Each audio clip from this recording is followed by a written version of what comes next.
우리 옆 사람 같이 축복하며 인사하십시다. 새해 복 많이 받으세요. 그리고 또 한 가지 인사 있죠. 저보다 훌륭하십니다. 한 번 더 합시다. 당신이 저보다 훌륭하십니다. 진심으로 하셔야 돼요. 진심으로. 진심으로 한다는 증거가 뭐냐면은, 당신이 저보다 훌륭하십니다 하려고 그랬더니 앞에 내가 평소에 이게 못난 사람 했던 사람이 앞에 앉아 있을 때 진심으로 하다 보니 탁 걸리는 수가 있어요. 그게 진심으로 한 거예요. 탁 걸리는 순간 그래도 뭐예요? 당신이 저보다 훌륭하십니다 이렇게 나오는 거예요.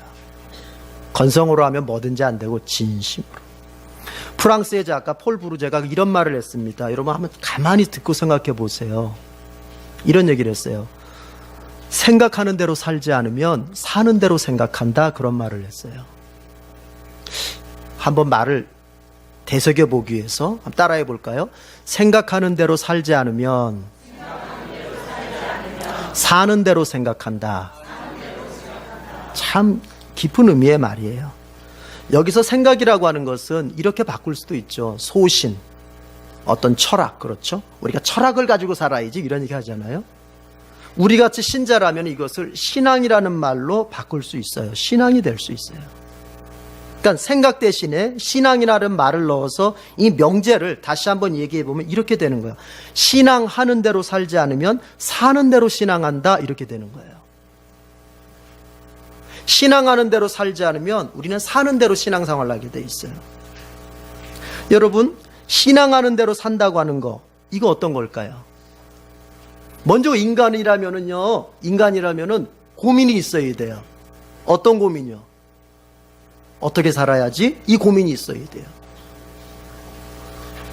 어느 철학자가 그런 말을 했습니다. 얼마를 사느냐는 중요하지 않다. 얼마나 오래 사느냐는 중요하지 않다. 어떻게 사느냐가 중요하다.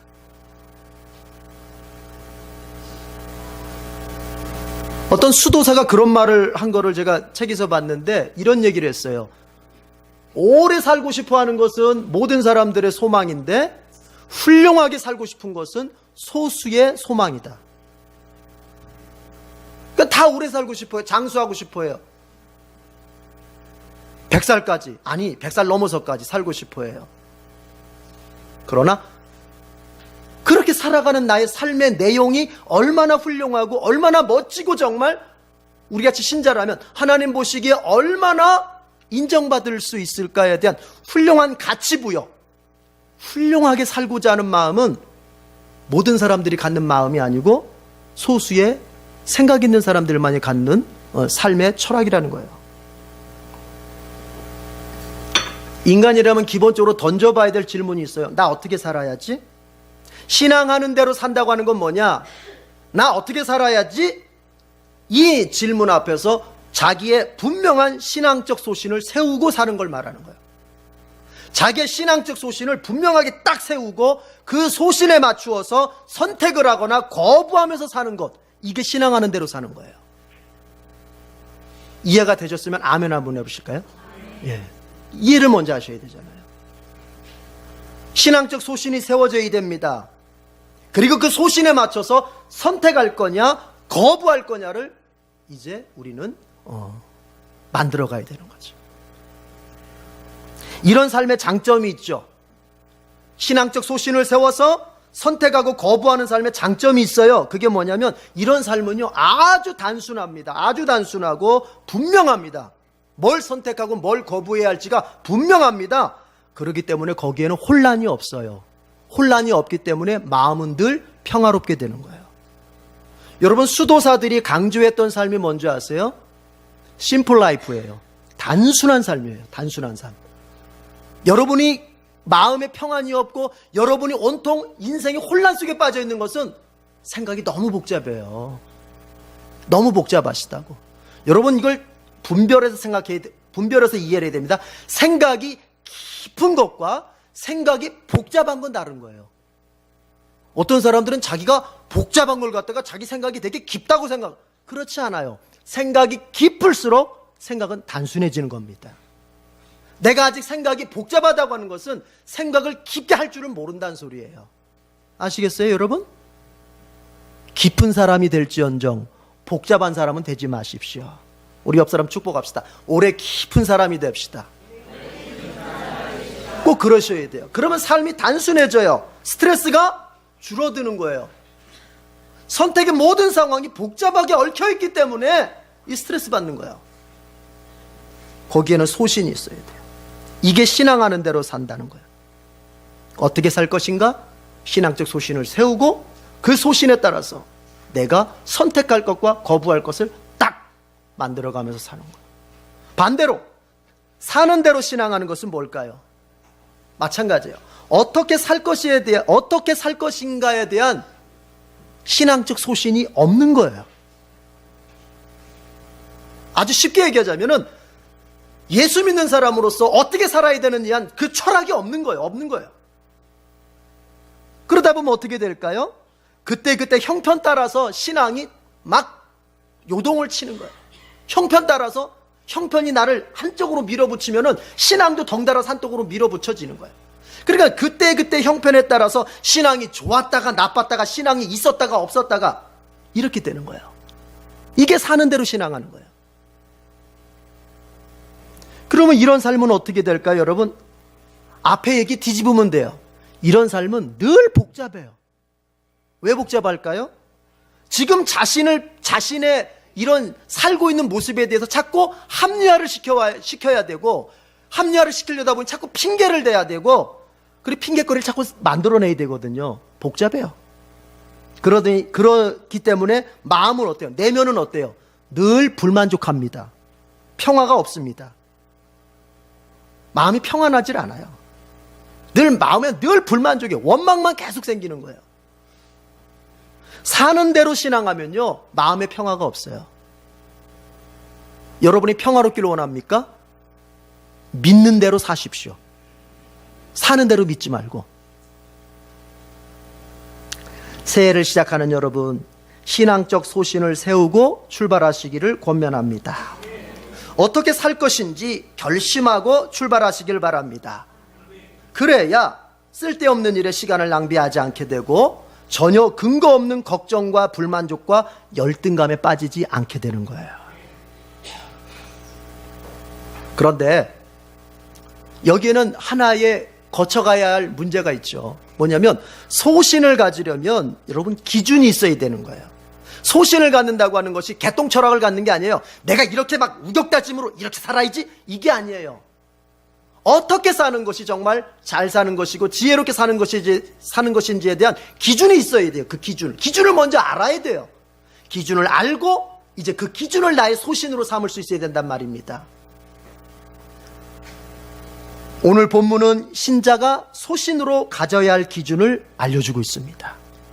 그래서 사실 오늘 성경 본문은 제가 여태까지 설교해왔던 성서 정과를 벗어난 본문이에요. 오늘은 성서 정과를 사용하지 않고 우리 성도들이 새해를 출발하는데 2018년을 이제 살아가야 되는데 어떤 소신을 가지고 살았으면 좋을까를 제가 기도하고 고민하는 가운데서 이 본문을 선택하게 됐어요. 여러분, 신명기라고 하는 성경은요, 모세오경의 5번째 책이죠. 창세기, 출애굽기, 레위기, 민수기, 신명기, 이게 모세오경인데 맨 마지막 책이에요. 이 신명기는 출애굽의 지도자 모세가 자신의 죽음을 한 달 정도 남겨놓고 기록한 책이라고 봐요. 이제 곧 모세는 죽습니다. 자기가 죽은 다음에도 이스라엘의 역사는 계속 이어져 가야 됩니다. 자기가 죽은 다음에도 이스라엘 자손들은 이제 곧 2달 20일이면은 2개월하고 20일 후면은 요단강을 건너서 가나안에 들어가서 전쟁을 하고 가나안을 정복해야 되는 그런 형편에, 그런 처지에 놓이게 됩니다. 나는 죽습니다. 나는 떠납니다. 그러나 내 자손들은 새로운 세계 가나안에 들어가서 그 새로운 세계 가나안을 정복하기 위해서 치열하게 살아야 됩니다. 그때에 그 자손들을 위해서 모세가 유언적으로 기록한 성경이 신명기. 유언적으로 설교한, 고별 설교를 한 게 바로 신명기란 말이에요.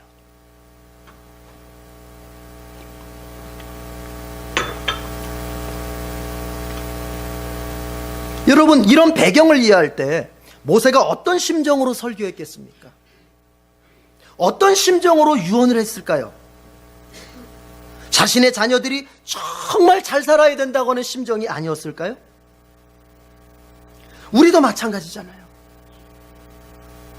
내 인생의 마지막 시간이 한 달밖에 남지 않았을 때 내가 내 자손들한테 들려주는 얘기는 얼마나 구구절절하고 얼마나 정말 처절한 마음속에서 얘기하겠어요. 모세는 바로 그런 심정으로 하나님의 말씀을 대언하고 있고 그런 심정으로 자기 자녀들에게 설교하고 있는 거예요. 이것은 모세의 심정일 뿐만이 아니라 모세를 통해서 이스라엘에게 말씀하시는 하나님의 심정이기도 한 거예요. 또한 오늘 바로 우리를 향한 하나님의 심정이기도 한 거예요. 그리고 더 나아가서 그 하나님의 심정과 모세의 심정을 가지고 설교자인 저도 여러분에게 똑같이 설교합니다. 그렇다면 신명기에서 모세는 무슨 설교를 한 것인가? 핵심은 이겁니다. 어떻게 하면 너희가 잘 살 수 있느냐? 도대체 인생을 잘 살기 위한 기준과 방법은 무엇이냐? 이 질문에 대한 답을 주는 것, 이것이 모세의 설교의 핵심이에요. 이렇게 하면 잘 살 수 있다는 거예요. 이렇게 하면 생명과 복된 인생을 살 수 있다는 거예요. 이것만 하면 된다는 거예요. 이것을 가르쳐주기 위해서 모세는 온 힘을 다해서 마지막 고별 설교를 하고 있는 것입니다. 그런데 모세의 설교의 그 내용의 대부분은요, 율법에 대한 설명이에요. 율법. 앞에 출애굽기 그리고 레위기, 이제 우리 수요일부터 레위기 하지만 여러분 레위기는 율법서예요. 율법서. 완전한 율법서예요. 그 출애굽기 일부와 그리고 레위기 전체를 통해서 이미 출애굽 1세대들에게 전했던 율법을 이제 출애굽 2세대, 1세대는 다 40년 광야 생활에서 민수기에서 다 죽었잖아요. 40년 지났잖아요. 출애굽 2세대, 가나안에 들어가서 이제 곧 가나안을 정복해야 될 사명을 안고 있는 새로운 세상에 들어가서 곧 살게 될 출애굽 2세대들에게 그 출애굽기 일부와 레위기에 있었던 율법을 이제 다시 한번 설명을 해주는데 그 설명을 그냥 설명이 아니라 현 시대에 맞게 적용해서 모세가 설명을 해주는 거예요. 그게 신명기의 5분의 4 정도를 차지해요. 한마디로 신명기는 율법을 재해석하고 있는 것입니다. 자, 우리 신약의 우리 기독교인들이 오해하는 것 중에 하나가 뭐냐면 율법은 나쁜 것이다 라는 생각이에요. 바울이 신약의 서신서에서 구원은 오직 믿음으로 받지 율법으로 받는 것이 아니다, 율법을 행함으로 받는 것이 아니다, 이 말을 기독교인들이 자꾸 오해를 해가지고 율법은 나쁜 것이다 이 말로 이해를 한단 말이에요. 그래서 조금 예를 들어서 목회자가 무슨 우리가 뭘 해야 됩니다 하면은 율법주의적인 설교한다, 뭔가 은혜로 잘 될 거야 이런 얘기를 해야 되는데 뭘 지켜야 된다 뭐 한다고 하면 율법주의적인 설교다 이렇게 얘기하는데 그 이야기의 바탕은 뭐겠냐? 율법은 나쁜 것이라는 그런 의미를 가지고 있는 거죠. 그러나 여러분, 율법은 나쁜 게 아닙니다. 율법은 어떤 거냐면 율법은 다른 게 아니에요. 율법은 하나님의 백성을 향한 하나님의 뜻이, 하나님의 요구가, 하나님의 기대가 새겨져 있는 게 율법이에요. 그래서 율법은 나쁜 게 아니에요. 하나님의 백성이 된 이스라엘은 하나님이 뭘 원하시는지를 여러분 어떻게 알 수 있을까요? 율법을 통해서 아는 거예요. 율법을 읽어봐서 아는 거예요. 율법을 공부했을 때 아는 거예요.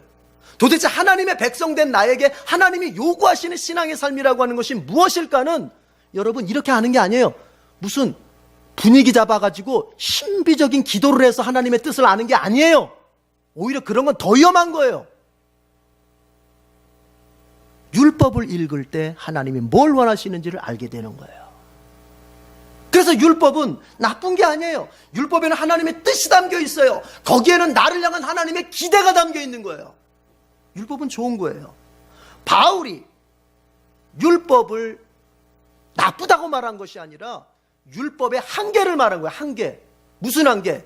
율법이 우리에게 죄를 가르쳐서 우리 죄가 무엇인지는 가르쳐 주지만 죄인된 우리를 구원해낼 수 없는, 구원할 수 없는 한계를, 율법의 한계를 말한 것이지 율법이 나쁘다고 말한 적이 없어요. 바울은 오히려 그리스도께서 이 땅에 오셔서 십자가를 치신 것은 죄인이 다 감당할 수 없었던 율법을 완성시키기 위해서 오신 것이다.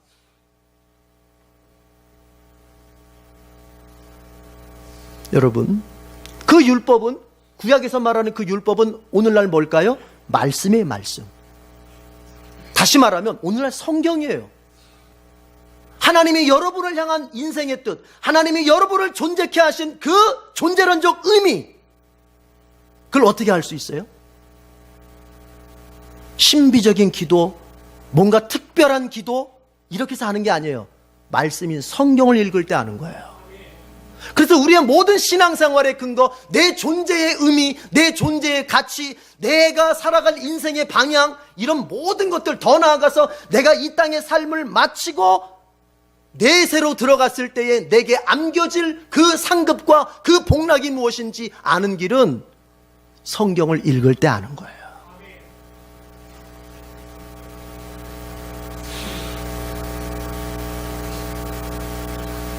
성경 읽기를 바랍니다. 그리고 요즘 우리 10계명 암송하는데, 여러분 10계명 반드시 암송해야 돼요. 뭐라 그랬어요? 율법은 하나님이 나를 향한 뜻이 거기에 담겼다 그랬어요. 10계명을 암송한다고 하는 것은 하나님이 나보고 어떻게 살라는 것이지 이거를 안다는 거예요. 그걸 배운다는 거예요. 그래서 10계명을 반드시 암송해 있어야 되고 알고 있어야 돼요. 자, 그렇게까지 얘기했는데, 그래서 여러분 율법을 이렇게 이해하면 좋습니다. 율법은요,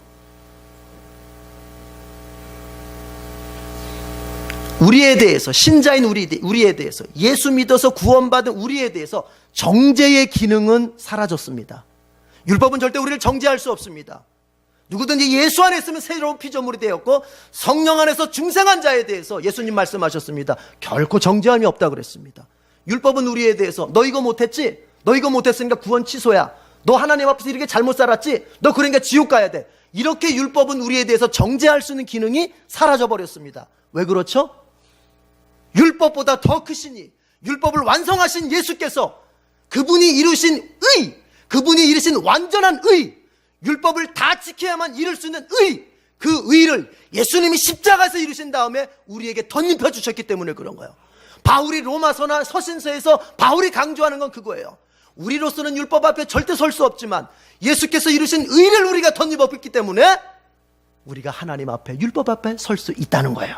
그래서 더 이상 율법은 우리에 대해서 정죄할 수 없어요. 너 하나님 백성 아니야? 이렇게 말할 수 없어요. 너 하나님 앞에서 잘못했어? 이렇게 말할 수 없어요. 너 지옥 갈 수밖에 없어? 이렇게 말할 수 없어요. 여러분 자유하시기 바랍니다.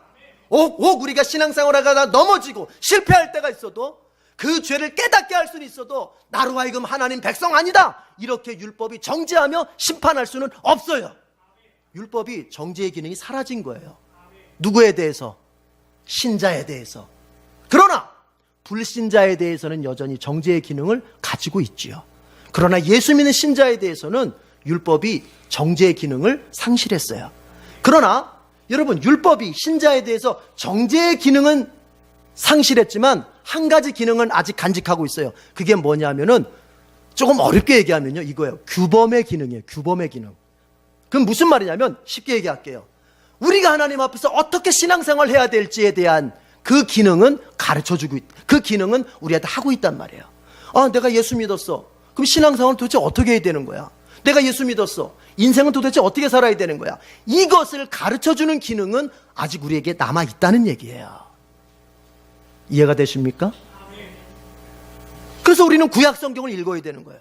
만약에 율법이 나쁜 것이고 율법이 우리에게서 폐기 처분되어야 될 것이라면, 여러분 집에 가셔가지고, 만약 여러분 가운데 그런 분이 있으면 집에 가셔서 구약 성경 딱 잘라내세요. 그리고 교회 오실 때 신약만 가지고 오세요. 우리가 구약 성경 읽는 이유가 뭡니까? 우리가 구원은 예수님을 통해서 받았지만 예수 구원 받은 이후에 우리의 신앙, 우리의 인생을 어떻게 살아야 할지에 대해서는 구약 성경이 더 잘 가르쳐주고 있어요. 오늘 모세가 이제 이스라엘 백성들에게 전하면서 이렇게 말하고 있습니다. 19절 보면은요, 나는 오늘 하늘과 땅을 증인으로 세웠다 그랬습니다.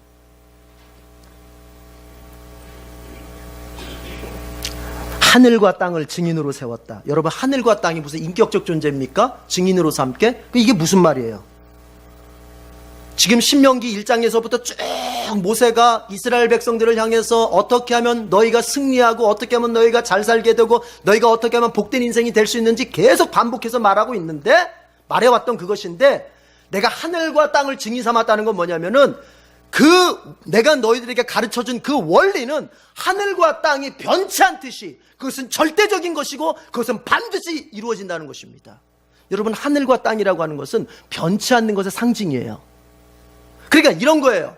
내가 너희들에게 지금 가르쳐주는 이 원리가 될 수도 있고 안 될 수도 있는, 형편에 따라서 될 수도 있고 형편에 따라서 안 될 수도 있는 그것이 아니라, 하나님이 나를 통해서 너에게 가르쳐주고 있는 이 원리는 반드시 이 말씀대로 되는 것이라는 거예요. 절대적이라는 거예요. 이것부터 세워야 돼요. 여러분, 하나님의 말씀대로 반드시 되는 걸 믿으십니까? 이 역사라고 하는 것이 우연히 보면은 미국의 힘 있는 대통령, 어디에 힘 있는 사람들, 이런 사람들이 역사가 움직여져 가는 것 같은데, 여러분, 믿는 신자의 눈에 이 역사의 수레바퀴가 하나님께서 역사의 수레바퀴를 돌리고 있다고, 그것을 확신하는 게 신자거든요. 여러분의 개개인의 인생 하나하나, 여러분의 가정살이 하나하나까지도 하나님이 주도하시고 하나님이 이렇게 저렇게 인도하실 수 있다는 걸 믿으십니까? 그렇다면 이 말을 이해해야 돼요. 하나님이 우리에게 말씀해 주신 대로의 인생의 원리는 반드시 그렇게 된다는 거예요. 그거를 모세는 하늘과 땅을 증인으로 세워서 너에게 말한다, 이렇게 말하는 거예요. 자, 그러면서 이렇게 얘기합니다. 나는 오늘 하늘과 땅을 증인으로 세우고 생명과 사망, 복과 저주를 당신들 앞에 내놓았습니다. 이게 무슨 말이에요? 모세가 내놨다는 소리가 아니고, 이것은 뭐예요? 여러분, 우리 인생 앞에는 항상 두 가지의 길밖에 없습니다. 우리가 살아가는 그 인생 앞에는 항상 두 가지 길밖에 없어요. 두 가지 길이라는 게 어떤 것이냐?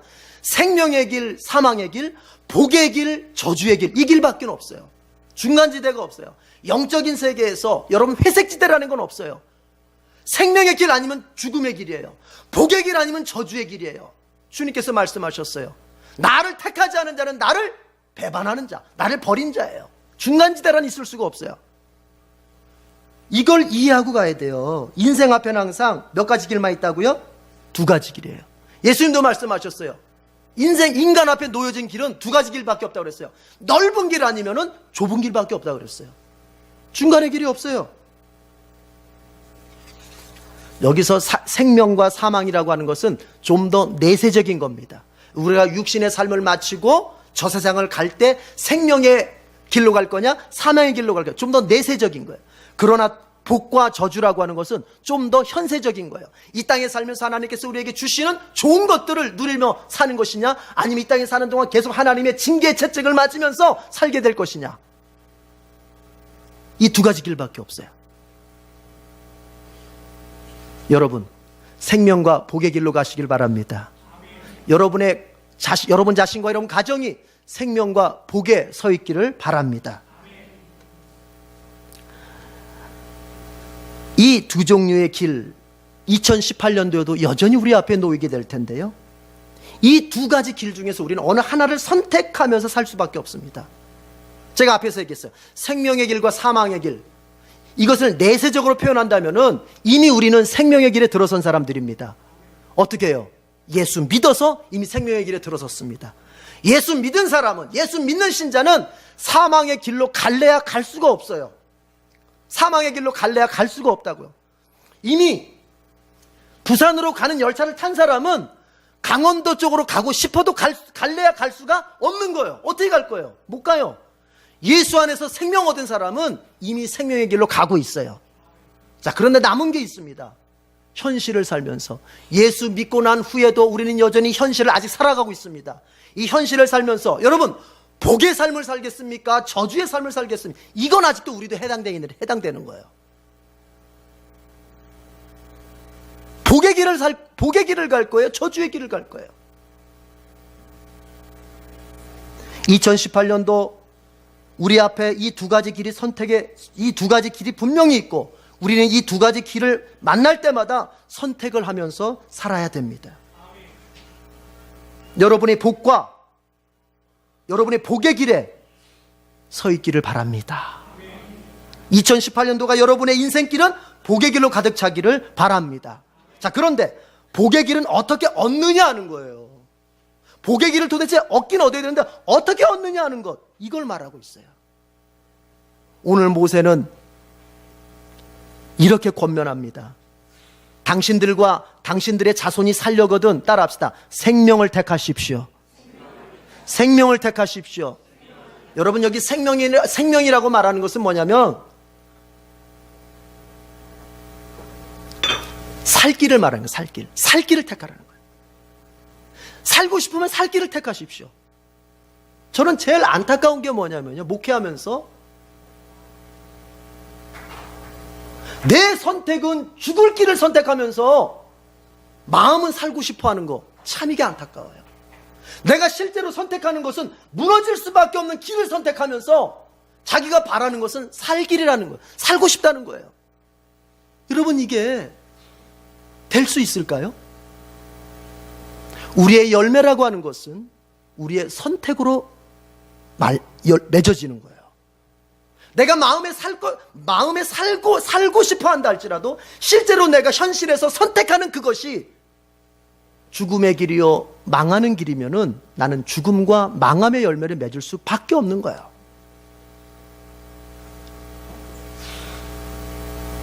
모세는 권면합니다. 여러분이 살고 싶거든 살 길을 택하십시오. 여러분과 여러분 가정이 생명과 복의 길을 가고 싶거든 바로 그 길을 선택하십시오.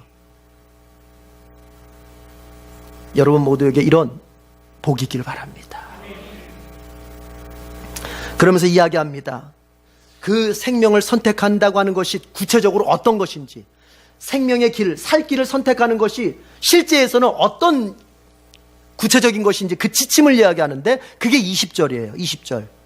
20절에 보니까 주 당신들의 하나님을 사랑하십시오 그랬어요.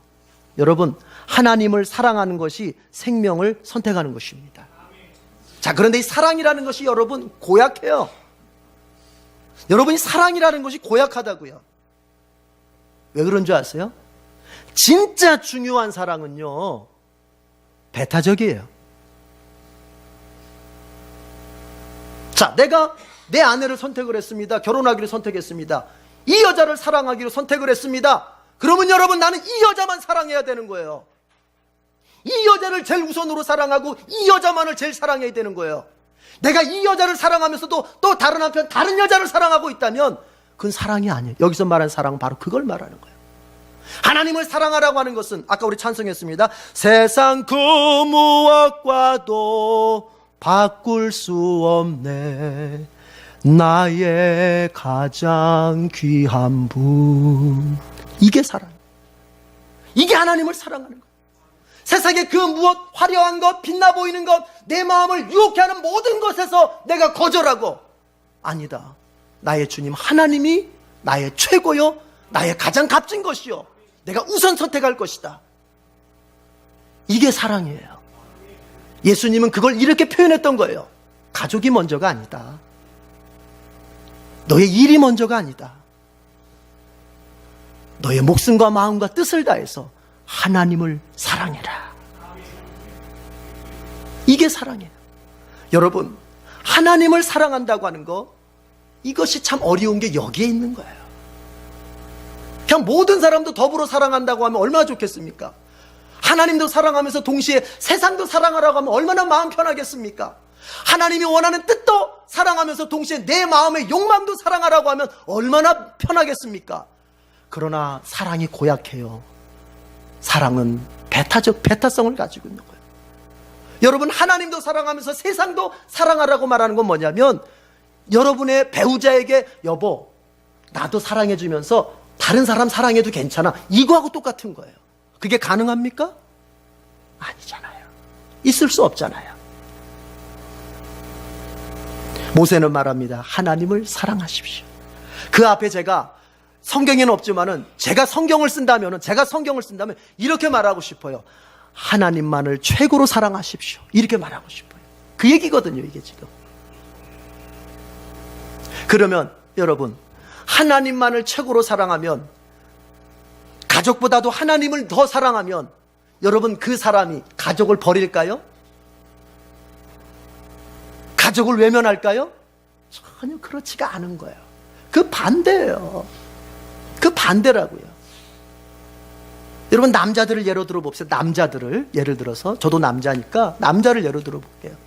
남자가 하나님을 사랑하기 때문에 내 가족을 사랑하면요, 절대로 그 남편은 부인의 뒤통수를 절대 치지 않아요. 제가 놀란 적이 있었어요. 오래전에, 아주 오래전에. 어떤 분이 교회를 다니시는 분인데 밖에 나가서 가지 말아야 할 곳에 가서 여자랑, 그리고 그런 데를 찾아다니면서 놀고 있어요. 그 제가 한 번은 얘기했어요. 그러시면 안 돼요. 그러시면 안 돼요. 하는 말이 뭔지 아십니까? 에이, 제 아내한테는 얘기 안 합니다. 이렇게 얘기하더라고요. 아니, 그게 아내한테 얘기를 하느냐 안 하느냐가 중요한 거예요? 내 아내한테 들키느냐 안 들키느냐가 중요한 거예요? 여러분, 그거란 말이에요. 하나님을 사랑하는 마음이 없이, 하나님을 두려워하는 마음이 없이 가족을 사랑하는 사람은 그분이 아내한테 이야기하지 않는 이유가 딱 하나 있어요. 이야기하면 내 아내가 마음 아파한다 이거야. 그러니까 내 아내도 마음 아파하지 않게 하면서 동시에 나는 즐길 걸 즐긴다는 거예요. 여러분, 이게 바로 하나님 없는 사람들이 사랑하는 방법이에요. 그러나 하나님을 사랑하고 하나님을 두려워하는 남편은 어떻게 할까요? 내 아내가 보느냐 보지 않느냐는 중요하지 않아요. 누가 보고 있어요? 하나님 보고 있어요. 내 아내가 아느냐 모르느냐는 중요하지 않아요. 누가 알고 계세요? 하나님이 알고 계세요. 여러분, 누가 더 가족을 사랑하는 거예요? 이걸 아셔야 돼요. 여러분의 배우자가 하나님만을 더 사랑할 수 있도록 내어주십시오. 그러면 그것이 부메랑이 돼서 나에게 다시 날아옵니다. 어떻게? 나를 더 존귀하게 여겨주고 나를 더 사랑해주는 그 남편, 그 아내로 돌아오게 돼 있는 거예요. 그러나 내 남편이, 내 아내가 나보다도 하나님을 사랑하고 교회를 사랑하는 게 셈이 나서 그것을 내려치려고 할 때, 여러분 이걸 알아요. 부메랑이 돼 다시 돌아와요. 그 남편은 나에게 사랑을 다 채워주지 못하는 사람이 될 수도 있는 거예요. 이게 바로 그 원리예요. 하나님을 먼저 사랑하십시오. 하나님을 최고로 사랑하십시오. 하나님을 두려워하십시오.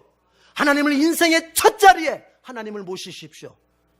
그런 여러분에 대해서 하나님은 반드시 여러분이 만족하리만큼 사랑을 채워주실 줄로 믿습니다. 두 번째 이렇게 말합니다. 그의 말씀을 들어라 그럽니다. 하나님의 말씀을 들어라. 듣는다는 말은 여러분 단순히 귀로 듣는다는 말이 아닙니다. 성경에서 말하는 샤마임이라고 하는 것은 들으라 이스라엘아, 샤마임, 쉐마. 듣는다고 하는 것은 순종한다고 하는 것이 내포된 말이에요. 하나님의 말씀을 듣고 순종하라는 얘기예요. 우리는 무엇을 듣고 살려고 하시는지요? 2018년도 많은 얘기들이 있을 겁니다. 내 인생의 선배들이 나에게 들려주는 얘기가 있습니다. 세상에 사업에 성공하고 뭔가 세상적인 어떤 물질에 성공하고 권력에 성공한 사람들이 이런 얘기 저런 얘기 합니다. 지식적으로 높은 수준에 있는 철학자들이 인생은 이렇게 살아야 된다고 이야기합니다. 그러나 아셔야 될 것은 이겁니다. 그것은 부분적으로 참고할 것이지 절대적인 원리가 될 수 없습니다. 누구에게? 신자에게는. 신자가 절대적인 원리로 삼고 살아야 되고 절대적인 원리로 품고 따르고 순종해야 될 가르침은 하나님의 말씀이에요. 믿으세요? 그 얘기하는 거예요. 여러분, 이제 이스라엘 백성들이 가나안에 들어갑니다. 얼마나 많은 것들의 가르침이 있습니까? 가나안 사람들은요, 이스라엘 사람들보다요 문명이 앞선 사람들이에요. 지금 이스라엘 백성들은요 철기 무기도 하나 제대로 없어요. 철기 무기도. 그러나 가나안 사람들은요 이미 철기 문명이 이루어진 사람들이에요.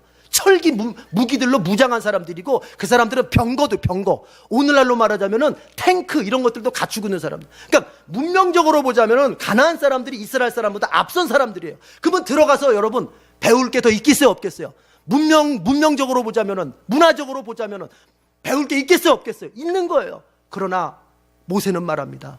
그거 듣지 말고 하나님의 말씀을 들어라. 겉으로 볼 때는 교회는 초라해 보입니다. 겉으로 볼 때는 교회는 세상에 비해서 작아 보입니다. 겉으로 볼 때는 설교하는 목사보다 강의하는 철학자가 더 멋있어 보입니다. 그러나 신자가 붙들고 믿고 따라가야 될 가르침은 하나님의 말씀이에요.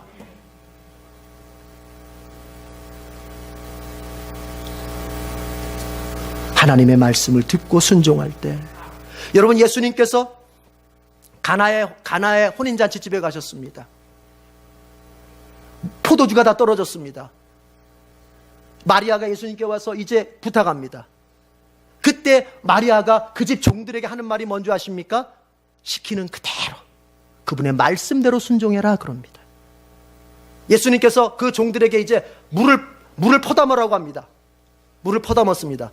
이제 떠서 연회장, 그 잔치를 총지휘하는 사람에게 갖다가 먹여봐라. 분명히 부을 때는 물이었습니다. 그런데 한 바가지 떠서 가는 도중에 뭐가 됐습니까? 포도주가 됐습니다. 여러분, 물이 포도주가 된 것은, 이것은 주님의 말씀을 순종하는 자에게 나타나는 복된 삶입니다. 여러분이 올해 2018년도 세상의 그 어떤 철학, 세상의 어떤 가르침, 세상의 어떤 경험적 조언보다 성경으로 들어가서, 그리고 목사의 설교를 통해 들려주시는 하나님의 말씀으로 들어가서 하나님의 말씀을 붙잡고 살아갈 때, 아마 처음에는 손해도 있고 처음에는 어려움도 있을 거예요. 왜냐하면 마귀가 겁을 팍 주거든요. 야, 봐, 목사 말대로 살다간, 성경대로 살다간 너 손해본다, 망한다, 이거거든요. 그리고 그거를 참고 쭉 끝까지 견뎌가면 주님이 물이 포도주로 바뀌는 기적의 역사를 여러분의 인생 속에 부어주시는 것입니다. 세 번째는 이렇게 말합니다. 그를 따르십시오 그랬습니다. 우리 지금 20절 보고 있어요. 주 당신들이 하나님을 사랑하십시오. 그의 말씀을 들으십시오. 그를 따르십시오. 하나님을 따르라는 거예요. 여기 따른다는 말은요, 히브리어로 보니까 레도부카라, 레도부카. 이건 뭐냐면은 붙어있는 걸 말하는 거예요. 붙어있는 거. 붙어있는 거. 자, 보세요. 여러분, 살이 뭐에 붙어 있어요? 뼈에 붙어 있잖아요. 이때 이걸 레도부카를 쓰는 거예요. 살이 뼈에 붙어 있듯이, 그러니까 그를 따르십시오 이 말은 뭐냐면은 하나님께 붙어 있으라는 거예요. 조금 고상한 말로 하면은 하나님과 연합하라는 거예요. 그 레도부카라는 말이 창세기 2장에 보면은 어쩔 때 쓰는 단어냐면은 아담과 하와가 연합할 때 쓰는 단어예요. 그러니까 사랑하는 남녀가, 여러분, 남녀가 서로 사랑하면 어때요? 하나가 되죠. 영으로 하나 되고 몸으로 하나 되잖아요. 그때 이 레도부카를 쓰는 말이에요. 그러니까 지금 이 단어가 여기에 나오는 거예요. 그러니까 지금 모세가 하는 말은 뭐예요? 하나님과 레도부카하라, 하나님과 연합하라, 하나님과 붙어 있어라. 살이 뼈에 붙어 있듯이, 사랑하는 남녀가 절대 떨어질 수 없어 붙어 있듯이. 여러분, 누군가가 연애를 하잖아요. 재밌는 현상이 있어요. 누군가가 연애하잖아요. 헤어져! 이러면 이럴수록 더 붙어 있게 돼요. 떨어뜨리고 싶으면 어떻게 하면 되는 줄 아세요? 그냥 놔두면 저절로 떨어져요. 싫으면. 근데 이상하게 이게 연애의 감정이라고 하는 건 옆에서 하지마 하면 더 보고 싶고 더 가까이 있고 싶고 더 그 사람하고 막 붙어 있고 싶어지는 거예요. 지금 여러분의 표정을 보니까 연애를 전혀 안 해보신 분들 표정을 짓고 계시는 건지, 아니면 너무 도 같아서 지금. 우리가 그렇습니다.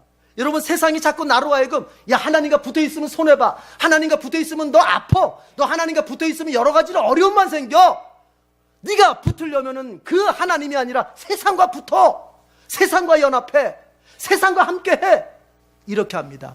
그러나 여러분, 살아있는 신자는 어떤 줄 아세요? 세상이 나를 하나님하고 떨어뜨리려고 하면 할수록 이 마음이 어디로 가는 줄 아세요? 하나님으로 가는 거예요.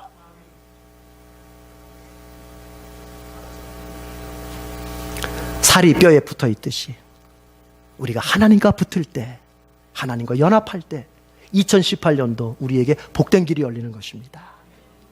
오늘 그래서 여러분 예배 자리에 오신 줄로 압니다. 여러분 예배로 연합하고 하나님과 예배로 붙어 있고 기도로 붙어 있고 찬송으로 붙어 있기를 바랍니다. 그러면 어떤 어려움이 올지라도 한 길로 왔다가 7길로 급속하게 도망가는 기적이 일어날 것입니다.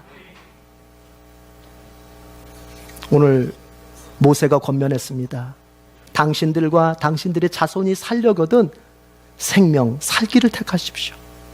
그 살길을 택한다고 하는 것이 무엇인지 세 가지로 얘기해 줬습니다. 하나님을 사랑하십시오. 하나님의 말씀을 듣고 순종하십시오. 하나님과 연합하십시오. 여러분, 지금 모세의 설교를 듣고 있는 이스라엘 백성들이 곧 있으면 어디로 들어간다고요? 2개월하고 20일이면 채 3개월이 안 될 때 요단강을 건너서 가나안에 들어가서 그 가나안을 정복하기 위하여 뭘 벌여야 돼요? 전쟁을 벌여야 돼요. 여러분, 그런데요, 모세는 단 한마디도 이런 얘기를 한 적이 없습니다. 너희가 전쟁을 잘하기 위해서는 전략을 잘 짜야 되고, 전쟁을 잘하기 위해서는 무기, 이런 건 핵무기를 준비해야 되고, 먼 무기를 준비해야 되고, 너희가 전쟁을 잘하기, 가나안을 얻기 위해서는 이러이러한 것들을 준비해, 이렇게 말한 적이 없어요. 오히려 이렇게 말합니다. 너희가 새로운 세상 가나안에 들어가서 그것을 정복하고 너희가 그것을 얻기 위해서는 하나님을 사랑해라. 하나님의 말씀에 순종해라. 하나님과 연합하라. 그 얘기는 뭡니까? 하나님의 백성 이스라엘에게 가장 강력한 무기는 하나님 자신입니다. 신자인 우리에게 2018년도를 감당해낼 수 있는 힘은, 우리의 무기는 무엇일까요? 하나님 자신입니다. 기도하겠습니다. 하나님 아버지, 은혜와 사랑 감사합니다. 우리와 함께 하시는 하나님, 말씀을 통하여 우리가 2018년도를 어떻게 살까? 이 질문 앞에 하나님, 우리가 이 시대를, 이 해를 감당할 수 있는 길을 가르쳐 주셨습니다. 아버지요, 하나님을 사랑하며 살게 해주시고, 하나님의 말씀을 듣고 순종하며 살게 해주시고, 하나님과 정말 딱 달라붙어 연합하며 살게 해주시옵소서. 세상은 어찌하든지 그 세 가지가 내게서 이루어지지 않게 하려고 할 것입니다. 이런 형편 저런 형편 내 앞에 내밀면서 사는 대로 신앙하고 사는 대로 생각하도록 만들 것입니다. 그러나 주님, 오늘 이 시간 우리는 신앙하는 대로 살기 위하여 먼저 마음에 결심합니다. 하나님을 사랑하는 것, 하나님의 말씀을 듣고 순종하는 것, 하나님과 연합하는 것이, 이것이 나의 소신이고 2018년도를 사랑하는 나의 소신이고 나의 철학임을 분명히 내가 결심합니다. 이 소신에 비추어 선택할 것은 선택하고 버릴 것은 버리면서 이 한 해도 잘 감당케 하여 주옵소서. 그 감당의 결과 주께서 약속하신 대로 너희가 잘 살게 될 것이라고 하신 그 말씀을 이루어 주시옵소서. 예수님의 이름으로 기도드립니다. 아멘.